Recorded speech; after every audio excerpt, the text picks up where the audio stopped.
You gentlemen are about to undergo an experiment that will benefit the soldiers of the Soviet Union.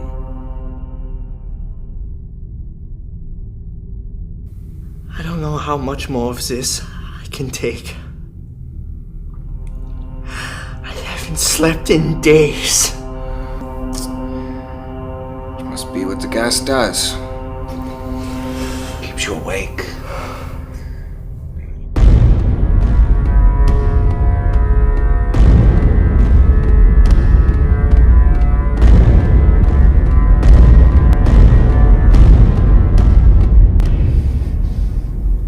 Assalamualaikum guys, it's your boy Syarul. Welcome back to my channel. Bam.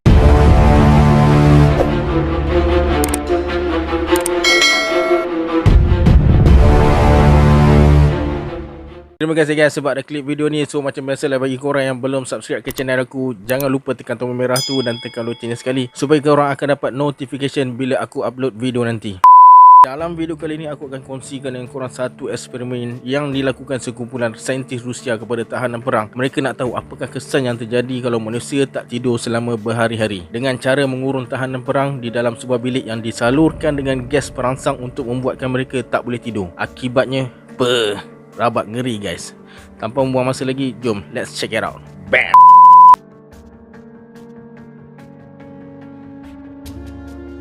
Pada tahun 1940-an dulu, ada satu eksperimen paling gila yang pernah dilakukan oleh saintis Rusia. Mereka menggunakan 5 orang tahanan perang yang dikatakan pembelot negara. Misi eksperimen ini adalah untuk melihat kesan terhadap manusia kalau tak tidur selama sebulan. Mereka dikurung di dalam sebuah bilik tertutup dan pernafasan mereka dipantau supaya gas perangsang yang disalurkan ke dalam bilik itu tak membunuh mereka, sebab dalam dos yang tinggi gas itu akan bersifat beracun guys. Kamera CCTV belum diciptakan masa tu, jadi saintis menggunakan sebuah mikrofon untuk berkomunikasi dan hanya dapat melihat mereka melalui cermin kaca setebal 5 inci yang berhubung dengan bilik di mana mereka dikurung. Bilik kurungan itu dilengkapi dengan buku-buku, selimut, sumber air, tandas dan bekalan makanan yang cukup selama sebulan. Semua 5 orang tadi tu adalah tahanan politik yang ditangkap semasa Perang Dunia Kedua. 3 hari pertama semua berjalan lancar. Semua tahanan masih normal dan tak mengeluh sebab mereka dijanjikan akan dibebaskan apabila mereka berjaya menjalani ujian itu selama 30 hari. Mereka tak tahu yang sebenarnya janji itu hanyalah janji palsu.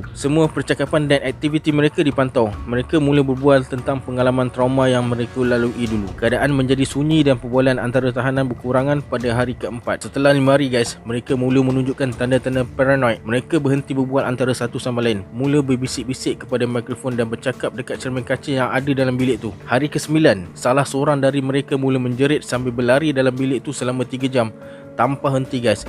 Dia menjerit sampai hilang suara. Bila diperiksa, didapati peti suara dia dah terkoyak guys.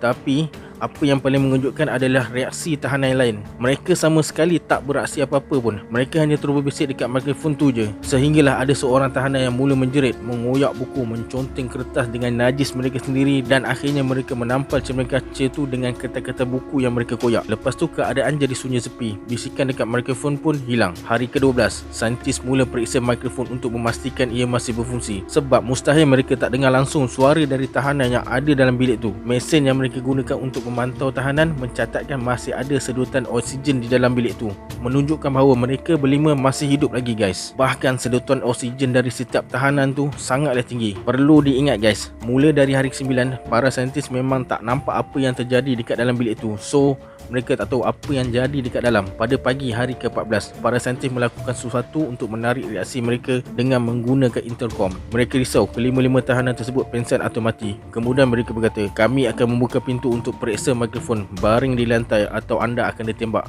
Sila ikut arahan jika anda ingin dibebaskan. Para saintis terkejut guys apabila mereka mendengar suara yang menjawab, kami tak mahu lagi dibebaskan. Disebabkan tak ada apa-apa respon dari dalam bilik tu, senyap je. Akhirnya mereka buat keputusan untuk membuka bilik tahanan tu pada tengah malam hari yang ke-15. Gas perangsang terus keluar bila pintu tu dibuka dan segera terisi dengan udara segar. Suara-suara mula terdengar dari mikrofon. Terdapat 3 suara yang berbeza memohon untuk disalurkan balik gas perangsang tu. Pihak tentera masuk ke dalam untuk mengambil para tahanan. Suara jeritan mereka lebih kuat berbanding sebelum ni. 4 dari 5 tahanan masih hidup, walaupun tak dapat dipastikan adakah mereka benar-benar hidup hidup. Makanan yang disediakan tidak disentuh oleh tahanan selepas 5 hari mereka berada dalam bilik tu. Mereka dilihat sedang memakan daging dari tahanan yang mati tu. Sisa-sisa tubuh yang tinggal seperti kepala dan dada tersumbat dekat saluran air yang berada di dalam bilik, menyebabkan banjir setinggi 4 inci memenuhi bilik tu. Air yang bercampur dengan darah tu entah berapa lama ada dekat situ. Semua 4 tahanan yang masih hidup tu juga terdapat kesan robekan di bahagian badan mereka. Apabila diperiksa, terdapat cebisan daging dalam kuku mereka, menunjukkan bahawa luka-luka tersebut disebabkan oleh tangan mereka sendiri dan bukan menggunakan gigi seperti apa yang para saintis sangka. Penelitian lebih lanjut membuktikan bahawa semua yang tercedera tersebut disebabkan oleh mereka sendiri, bukan akibat serangan dari tahanan yang lain. Organ-organ pada bahagian perut dari semua keempat-empat tahanan tu telah terburai keluar guys. Kulit dan sebahagian besar daging yang melekat pada rusuk mereka telah dirobek, menampakkan paru-paru yang kembang kempis di sebalik tulang rusuk mereka. Boleh dikatakan sebahagian yang bekerja di bangunan tu adalah tentera, tapi kebanyakan dari mereka tak berani masuk ke bilik tu untuk memindahkan tahanan. Sedangkan keempat-empat tahanan tu masih menjerit meminta supaya mereka dibiarkan di dalam bilik tu dan meminta gas perangsang disalurkan supaya mereka tidak tertidur. Semasa tahanan tu hendak dikeluarkan oleh pihak tentera, terjadi pergelutan yang sengit di antara tahanan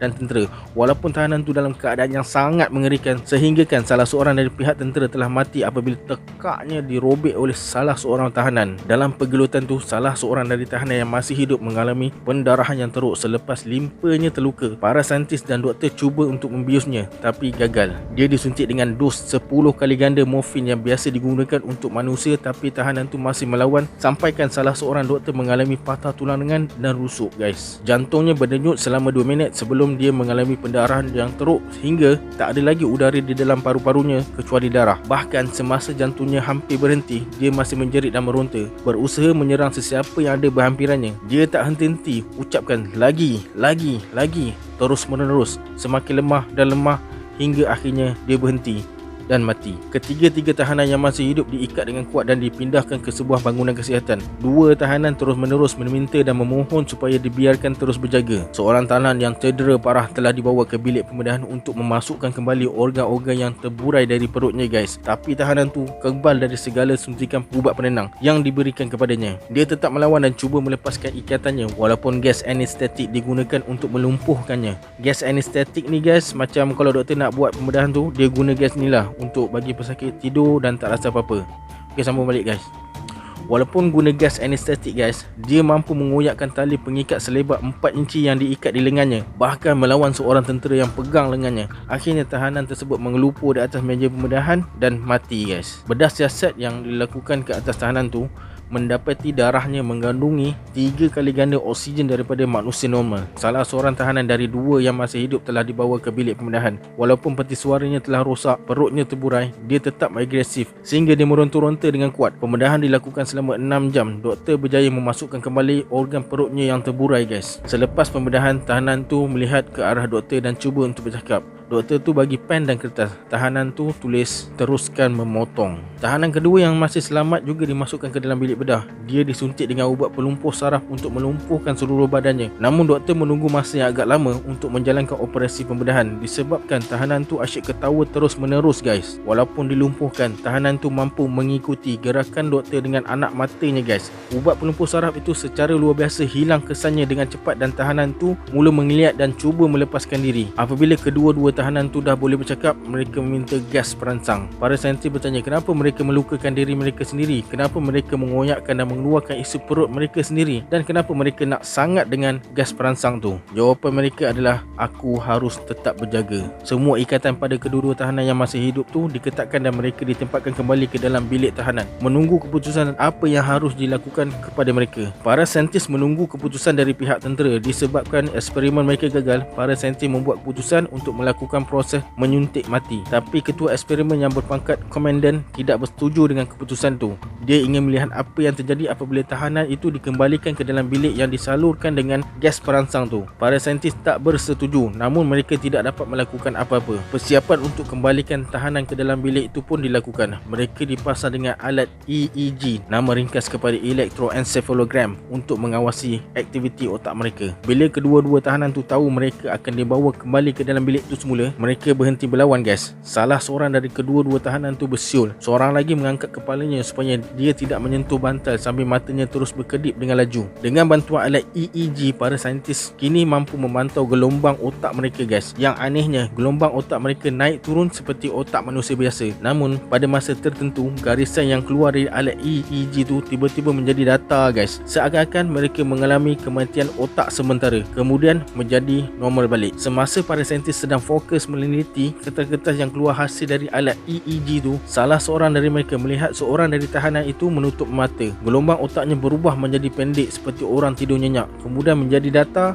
dan disahkan telah mati. Manakala seorang lagi tahanan mula menjerit dan meminta supaya segera dimasukkan ke dalam bilik tahanan. Gelombang otaknya menunjukkan garisan mendata sama seperti tahanan yang baru mati tadi. Komandan memberikan arahan supaya tahanan yang masih hidup tadi dimasukkan ke dalam bilik yang disalurkan dengan gas perangsang bersama 3 orang saintis. Namun salah seorang saintis telah merampas pistol dan menembak komandan tepat di dahinya. Para saintis dan doktor yang lainnya bertempiaran lari. Kemudian saintis itu pergi ke satu-satunya tahanan yang masih hidup yang terikat di atas katil dan berkata, "Aku tak sanggup dikunci di dalam bilik ini dengan kamu. Tidak dengan kamu." Dia menjerit dekat depan muka tahanan tu guys. "Apa kau ni sebenarnya? Aku ingin tahu." Dia tanya dekat tahanan tu. Tahanan tu tersenyum dan berkata, "Guys, kau sudah lupa? Kami adalah kamu. Kami adalah kegilaan yang ada di dalam diri kamu, meronta untuk dibebaskan pada setiap kesempatan, menunggu agar kamu kembali menjadi haiwan. Kami adalah apa yang kamu sembunyikan di dalam tidur kamu setiap malam. Kami adalah mimpi ngeri kamu ketika kamu terlelap dalam mimpi indah." Saintis tu tergamam guys dan terus menembak jantung tahanan tu. Garis EEG menjadi data dan ketika tahanan tu hampir mati, dia berkata, "Kami akan bebas."